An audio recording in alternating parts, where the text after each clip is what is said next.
प्रज्ञा पोवळे. ABP माझाची Mahabharat यात्रा महाराष्ट्रातल्या नाशिक लोकसभा मतदारसंघामध्ये येऊन पोहोचलेली आहे. धार्मिक दृष्ट्या अत्यंत महत्त्वाचा असा हा लोकसभा मतदारसंघ. राम मंदिर लोकार्पणाच्या आधी पंतप्रधान नरेंद्र मोदी इथे आलेले होते आणि ज्या दिवशी राम मंदिराचं लोकार्पण झालं त्या दिवशी उद्धव ठाकरेंनी इथे येऊन काळाराम मंदिरामध्ये पूजा केली होती. इथे गोदावरीचं विस्तीर्ण पात्र आहे.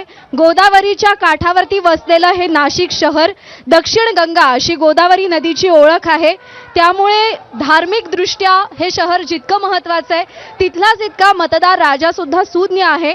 कारण का उत्तर महाराष्ट्रावरती जर वर्चस्व प्रस्थापित करायचं असेल तर नाशिक लोकसभा मतदारसंघ आपल्या ताब्यात असणं किती महत्त्वाचं आहे हे प्रत्येक पक्षाला माहिती आहे. त्यामुळे जेवढ्या ताकदीनं सगळे पक्ष इकडे हा लोकसभा मतदारसंघ आपल्या ताब्यात आणण्यासाठी प्रयत्न करत असतात तेवढाच इथला मतदार राजा सुद्धा सुशिक्षित आहे आणि सुज्ञ आहे. त्यामुळे आपला उमेदवार निवडून देत असताना अत्यंत चोखंदळपणे तो आपला उमेदवार निवडत असतो. यावेळी गंमत अशी आहे की महायुतीला अजूनही त्यांचा उमेदवार सापडलेला नाही. तर उद्धव ठाकरे गटाकडून राजाभाऊ वाजे हे रिंगणामध्ये आहेत. छगन भुजबळ इकडे इच्छुक आहेत. तर हेमंत गोडसेंनी सुद्धा तिसऱ्यांदा खासदारकीसाठी आग्रह धरलेला आहे आणि त्याच सगळ्या मुद्द्यावरती आपल्याला इथल्या नेत्यांसोबत चर्चा करायची आहे. माझ्यासोबत हेमंत गोडसे आहेत, राजाभाऊ वाजे आहेत, गोकुळ पिंगळे आहेत आणि इतरही अनेक महत्त्वाचे नेते आहेत. मी सगळ्यात आधी हेमंत गोडसेंकडे जाईन. असं आहे की भानुदास कवडेंनंतर दुसऱ्यांदा कोणालाही इकडे खासदार होऊ दिलेलं नाही नाशिककरांनी. तुम्हाला तिसऱ्यांदा खासदार का करावं? मला असं वाटतं का ही जी निवडणूक आहे ही विकासाच्या मुद्द्यावरती या ठिकाणी होणार आहे आणि विकास करत असताना जे काही विद्यमान खासदार म्हणून जी काही आपण 5 वर्षामध्ये जी काही कामं केली त्यानंतर राज्यामध्ये देखील महायुतीचं सरकार आहे. निश्चित 5 महत्त्वाची कामं सांगा गेल्या 5 वर्षात. आपण 100 एकरमध्ये इलेक्ट्रिकल टेस्टिंग लॅब त्या ठिकाणी मंजूर केलं. त्यामुळं इलेक्ट्रिकल हब तयार होऊन रोजगार निर्मिती त्या ठिकाणी होणार आहे. त्यानंतर व्हील रिपेअरचा कारखाना म्हणजे 40 वर्षानंतर ट्रॅक्शन मशीन वर्कशॉप त्या ठिकाणी विस्तारीकरणाची मंजुरी मिळाली. त्या व्हील रिपेअर कारखाना त्याचं देखील लोकार्पण त्या ठिकाणी झालं.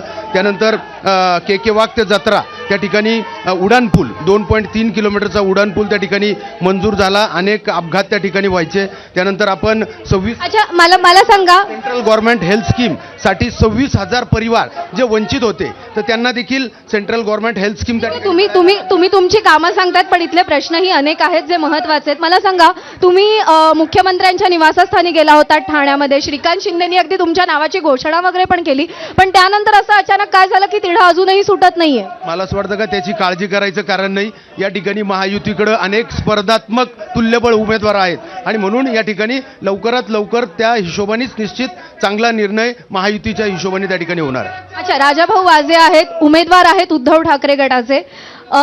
इकडे आता सध्या आपण ऐकतोय गद्दार गद्दार अशा घोषणा दिल्या जात आहेत. हेमंत गोडसे यांचं शिंदेंसोबत जाणं आणि तुमचं उद्धव ठाकरेंसोबत थांबणं ही निष्ठा तुमच्या कामी येईल या निवडणुकीमध्ये? निष्ठेमुळेच मला उमेदवारी मिळालेली आहे. त्यामुळे आता निष्ठेमुळेच मला विजय प्राप्त होईल असं मला वाटतं. अच्छा, मला सांगा अंतर्गत नाराजी आहे. अचानक उमेदवार बदलला गेला उद्धव बाळासाहेब ठाकरे गटाकडून त्यामुळे अंतर्गत नाराजी असं म्हटलं जातं. नाराजीचा फटका बसेल तुम्हाला? नाही बस. कोण नाराज? मी सांगू शकतो. अच्छा, मी भाजपकडे येते. भाजप सुद्धा या मतदारसंघासाठी आग्रही असं म्हटलं जातं. असं आहे की महत्त्वाचे मतदारसंघ महाराष्ट्रातले सातारा, सिंधुदुर्ग, रत्नागिरी, छत्रपती संभाजीनगर, नाशिक हे महत्त्वाच्या मतदारसंघामधला तुमचा तिढा सुटत नाहीये. याचा फटका नाही बसणार महायुतीला? तर मी सुरुवातीला एक सांगतो, ही लोकसभेची निवडणूक आहे आणि यावेळी लोक देशासाठी मतदान करणार आहेत. आपण सुरुवातीला तुमच्या प्रास्ताविकामध्ये उल्लेख केला होता की 22 तारखेला राम मंदिराची प्राणप्रतिष्ठा झाली आणि त्याच्या आधी 11 जानेवारीला राष्ट्रमाता राजमाता जिजाऊच्या जयंतीला आणि विवेकानंद जयंतीला आदरणीय पंतप्रधान मोदीजी नाशिकमध्ये आले होते आणि इथे काळाराम मंदिरात त्यांनी पूजन केलं होतं. मंदिर स्वच्छता केली होती आणि गोदावरी तीरावर संकल्प सोडला होता की या भारत देशाला विश्वगुरू करण्याचा.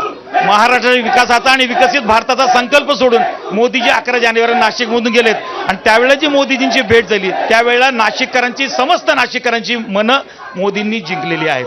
त्यामुळे यावेळेच्या लोकसभेची निवडणूक अच्छा, भाजप इच्छुक आहे इथल्या मतदारसंघात. देशासाठी मतदान आहे आणि देशासाठीची निवडणूक. इथे काय होईल? इथे भाजप इच्छुक आहे. इथे विषय असा आहे की महाराष्ट्रामध्ये जी महायुती आहे, महायुतीचा संकल्प आहे 45+ आणि तो होणार आणि नाशिकची जागा मोदींना पंतप्रधान करणारा खासदार निवडून येईल. छगन भुजबळांचं असं म्हणणं आहे की त्यांची उमेदवारी निश्चित आहे, घोषणा का होत नाहीये? त्याच्याबद्दल पण मी बोलतो, महायुतीचं सरकार या राज्यामध्ये चांगलं काम करत असताना आपण जर आघाड्यांचं सरकार किंवा युतीचं सरकार बघितलं तर त्या वेळेला त्या पक्षाला अंतर्गत एक स्पर्धा असते पक्षांमध्ये आणि त्या स्पर्धेतून प्रत्येकाला वाटतं की आपला पक्ष वाढला पाहिजे, परंतु ज्या वेळेला उमेदवार जाहीर होतो मग तो कोणत्याही पक्षाचा असेल तर महायुतीचे कार्यकर्ते तो उमेदवार निवडून आणतील, मग उमेदवार कोणी असो. छगन भुजबळांचं असं म्हणणं आहे की त्यांची उमेदवारी जवळपास निश्चित आहे, मग घोषणा का होत नाही अजून? अनेक महाविकास आघाडीचे सुद्धा अनेक उमेदवार आजही घोषित झालेले नाही. प्रत्येक निवडणुकीमध्ये प्रत्येक पक्षाची एक स्ट्रॅटेजी असते आणि ज्या वेळेला उमेदवार घोषित करण्याची वेळ येईल त्यावेळेला नक्कीच तुम्हाला चांगला उमेदवार या ठिकाणी सापडेल. मी तुमच्याकडे येते. मला तुम्हाला हा प्रश्न विचारायचा आहे की नाशिक हा एकेकाळचा काँग्रेसचा बालेकिल्ला मानला जायचा. यावेळी काँग्रेसकडे बार्गेनिंग पॉवर होती, तरीही काँग्रेसनं मतदारसंघ का शिवसेनेसाठी, उद्धव बाळासाहेब ठाकरे गटासाठी सोडला? आमची महाआघाडी झालेली आहे आणि ही जागा उद्धव बाळासाहेब ठाकरेंच्या गटासाठी सोडली होती आणि काँग्रेसने त्या भूमिकेतून ही जागा त्यांच्यासाठी सोडली. धुळ्याची जागा ही काँग्रेस पक्षाकडे आहे आणि धुळ्याची जागा ती लढते. परंतु ज्या पद्धतीने आता विकासाच्या गप्पा चालल्यात, आता आपण बघितलं की यांचा उमेदवार अजून नक्की होत नाही. महाविकास आघाडीला इथल्या जिल्हा प्रमुखांची उमेदवारी वेळेवर बदलावी लागली. लक्षात घ्या, हे काय निष्ठेच्या गोष्टी करतात. जाहीर झाले त्यांचे प्रचार थांबवले गेले. राजकीय चर्चा तर खूप झाल्या, पण इथल्या लोकांचे प्रश्न अत्यंत महत्वाचे आहेत. मी जरा लोकांच्या प्रश्नांवर चर्चा करते. कार्यकर्त्यांना विनंती आहे, घोषणाबाजी करू नका. इथले लोकांचे प्रश्न, शेतकऱ्यांचे प्रश्न अत्यंत महत्वाचे आहेत. कांदा उत्पादक शेतकरी इथे हवालदिल झालेला असतो सातत्यानं. द्राक्ष उत्पादक शेतकऱ्यांच्या डोळ्यामध्ये पाणी उभं राहिलेलं असतं. इथलं तरुण शेतकरी शेतीकडे पाठ फिरवतोय की काय अशी परिस्थिती निर्माण झाली आहे. गोदावरी प्रदूषणाचा मुद्दा इथे अत्यंत महत्वाचा आहे. IT पार्कची घोषणा होऊन 10 वर्ष झाली आहेत, पण वीट रचली गेली नाही असं इथल्या एका स्थानिकाने मला मगाशी काही वेळापूर्वी सांगितलं. आणि याच मुद्द्यावर चर्चा करण्यासाठी मी खाली येते. कृपा करून घोषणाबाजी करू नका. लक्षात घ्या, या नाशिक जिल्ह्यामध्ये 2.5 लोकसभेचा मतदारसंघ आहे. त्याच्यामध्ये नाशिक जिल्हा, नाशिकचे खासदार, दिंडोरीचे खासदार आणि धुळ्याच्या खासदाराला बागलाण तालुका आणि मालेगाव तालुक्याचं मतदान आहे. 47,86,000 मतं आहे. इथं जे प्रस्थापित आणि विरोधकांच्या बाजूने जे राज्यकर्ते, कांदा उत्पादकांचा मुद्दा बोलतोय, कांद्याबद्दल बोलतोय, पण पार्श्वभूमी महत्वाची आहे. इथं घोषणा देणारे राजकारण्यांच्या सोबत असणारे जे कार्यकर्ते त्यांची संख्या 200 असेल आणि शेतकरी मतदान 47,86,000 आहे. आमचं म्हणणं असं आहे की केंद्र सरकारने कांद्यावर निर्यात बंदी केली. ऑगस्ट महिन्यापासून आतापर्यंत फेब्रुवारीत उठवली सुद्धा नाही उठवली. कांदा निर्यात बंदी उठवली नाही तर कांद्याच्या किरकोळ निर्यातीला परवानगी दिली आहे. दुधाचा भाव पडले आहे, सोयाबीनचे भाव पडले आहे. शेतकरी तो परेशान आहे. गंगा गोदावरी साफसफाई करू, नीटनेटकी ठेवू. ज्या त्र्यंबकेश्वरवरून गोदावरींचा उगम झाला, आज त्या गंगेची परिस्थिती बघा. हे गंगा माताला सांभाळू नाही शकले, देशाला काय सांभाळणार आहे? हे देशाला काय सांभाळणार? गोदावरीची ज्या महान नद्या महाराष्ट्रामधल्या आहे त्या गोदावरीची क्षमता सुद्धा ह्या भाजप सरकारने त्याच्यामध्ये नमूद केलेली नाहीये. ह्या गोदावरीची गटारगंगा झालेली आहे आणि कोट्यावधीचा निधी इथले सत्ताधारण इथे खेचून घेतात आणि गंगेचं गटारीकरण करण्याला हे भाजपा जबाबदार आहे. आणि मोदी सरकार जेव्हा सत्तेत आलं त्यांनी सांगितलं होतं 2 कोटी रोजगार देणार, 15 लाख रुपये तुमच्या खात्यात येणार, पण अजूनपर्यंत 15 लाख पण आले नाही. हे बळीराजा, तुलाच नाही भाव तर तुझ्या शेतमालाला कुठून मिळेल भाव? जन म्हणे तू या जगदुनियेचा अन्नदाता या देशाचा आहे म्हणे कणा, पण तू जेव्हा बाजारात जातो तुला शेतीसाठी लागणाऱ्या वस्तूला मात्र असतो एकच भाव. तू माझ्या शेतमालाला मनी कधी ठरवला? जरी भाव तो तर कधी ही मनासारखा मिळालाच नाही. अरे बळीराजा, तुलाच नाही भाव तर तुझ्या शेतमालाला कुठून मिळेल रे हमी भाव. तुमचेच सगळ्यांचे प्रश्न मी वर घेऊन जाते. तुमच्याच सगळ्यांचे प्रश्न मी वर घेऊन जाते. हेमंत गोडसेंना प्रश्न आहे. कांदा उत्पादक जिल्ह्यांमध्ये नाशिकचा सगळ्यात वरचा क्रमांक लागतो. काय केलं हेमंत गोडसेंनी कांदा निर्यात बंदी उठवण्यासाठी संसदेत आणि केंद्रात? आपण मागच्या काळामध्ये ज्यावेळेस निर्यात बंदी झाली होती, मिनिमम एक्सपोर्ट प्राइस ही $800 झाली होती. आपण स्वतः संसदेमध्ये कांद्याच्या माळी गळ्यात घालून त्या ठिकाणी आंदोलन केलं व निर्यात बंदी त्या ठिकाणी उठवली होती.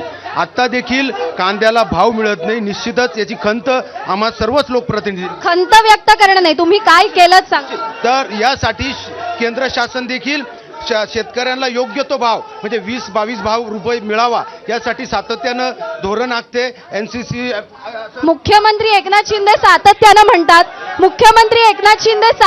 म्हणतात की हे गरिबांचं सरकार आहे, हे शेतकऱ्यांचं सरकार आहे.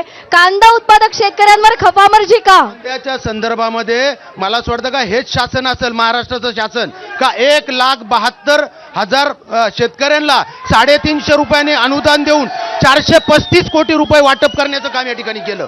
मागच्या वर्षी बघितलं होतं अवकाळी पावसामुळे द्राक्षांचे गड अक्षरशः गळून गेले होते. द्राक्ष मण्यांना मोठा फटका बसला होता. इथला युवा शेतकरी शेतीकडे पाठ फिरवतोय असं चित्र इकडे. काय करतंय भाजप त्यांच्यासाठी, काय करतंय केंद्र सरकार? आगामी पिकं आहेत त्याच्यावरच्या उपाययोजना 1 रुपयात पीक विमा योजना सरकारने दिलेली आहे आणि सरकारने शेतकऱ्यांसाठी अनेकविध योजना आहेत. माती संदर्भात विमा कंपन्या किती फसवणूक करतायत हेही समोर येतं. असं आहे, जे विषय सिजनल येतात ना त्या सिजनलवरती उपाययोजना होते आणि कायमस्वरूपी शेतकऱ्यांसाठी योजना ह्या गेल्या 10 वर्षात भारतात झाल्यात. याच्या आधी शेतकऱ्यांसाठी कधी चॅनल सुरू नव्हतं, कधी खतांची विक्री ते खतं ब्लॅकमेलमध्ये मिळायची खताला. अच्छा आणखी एक प्रश्न तुम्हाला विचारायचा आहे की नमामि गंगेसारखा प्रकल्प राबवला जातो, गंगा शुद्धीकरण केलं जातं, नर्मदेच्या शुद्धीकरणासाठी प्रकल्प राबवला जातो. गोदावरीकडे किती लक्ष आहे? नाशिकच्या नमामि गोदासाठी माननीय पंतप्रधान नरेंद्रजी मोदी यांनी 350 कोटीची योजना आणि 3,500 कोटीचा मोठा प्रकल्प केला आहे, ज्याचा आता ताबडतोब इम्प्लिमेशन सुरू होत आहे. आणि मला खात्री आहे की माननीय प्रधानमंत्री या ठिकाणी येऊन गेले, त्यामुळे कुंभमेळ्याच्या निमित्तानं नाशिककरांच्या अपेक्षा आहेत आणि त्या निश्चितपणे पूर्ण होतील.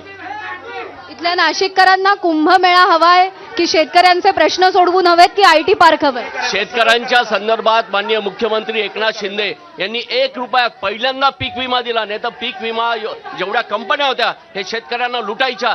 प्रत्येक शेतकऱ्याच्या खात्यात 6,000 रुपये जमा झाले.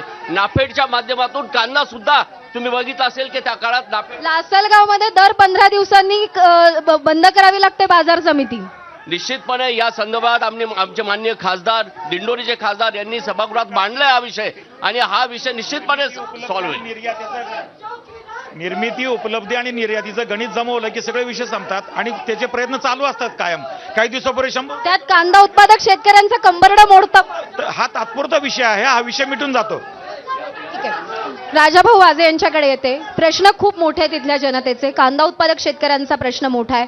द्राक्ष उत्पादक शेतकरी अक्षरशः रडत असतो प्रत्येक मोसमामध्ये. राजाभाऊ वाजे यांना जर जनतेनं निवडून दिलं तर ते जनतेसाठी काय करणार? हेच प्रश्न मांडण्यासाठीच निवडून जावं लागतं.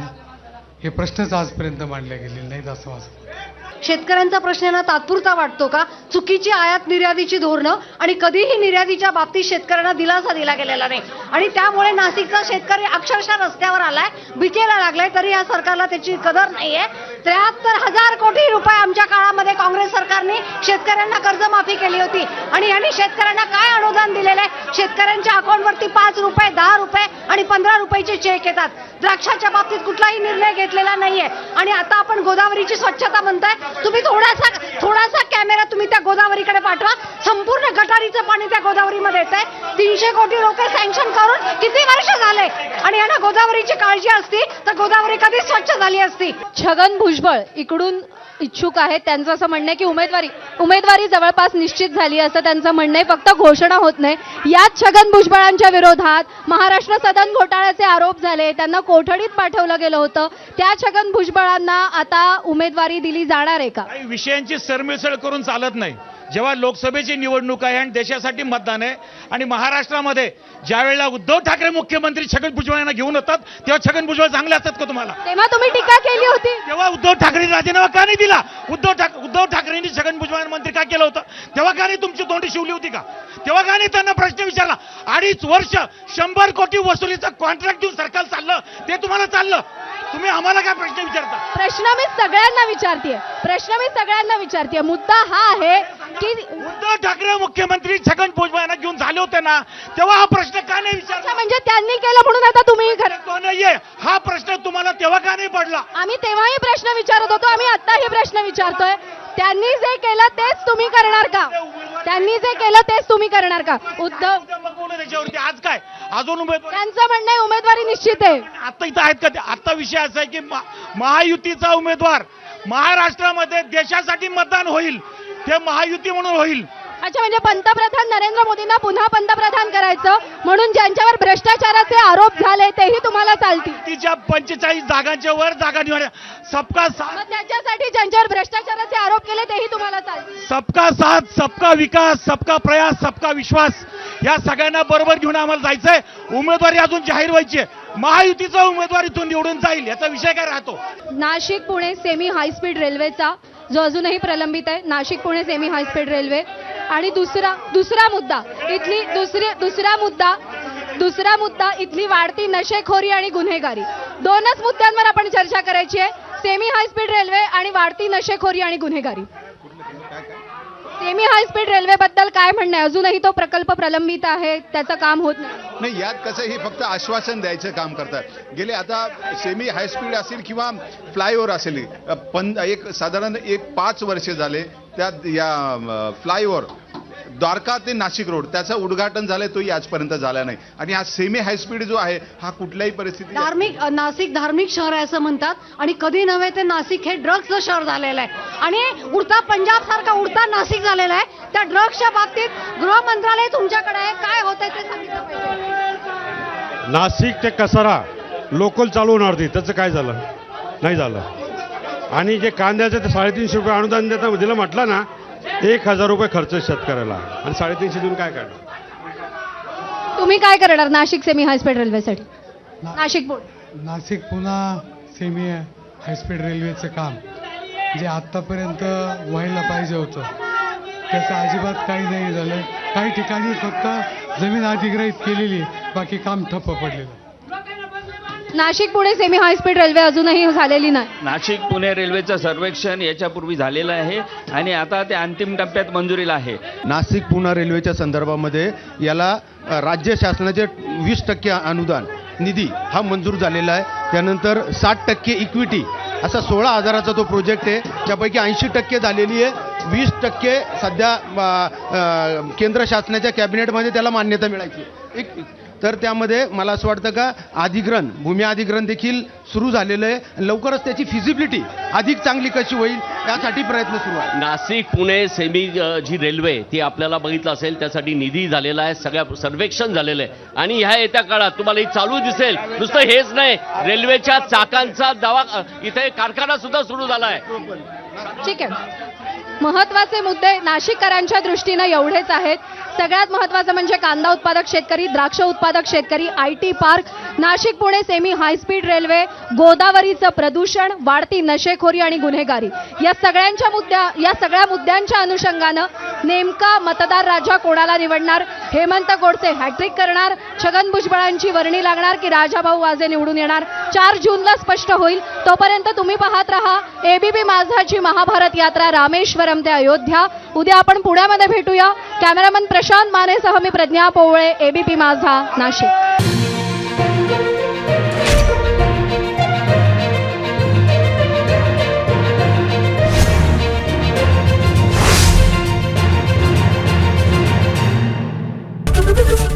ABP माझा, उघडा डोळे बघा नीट.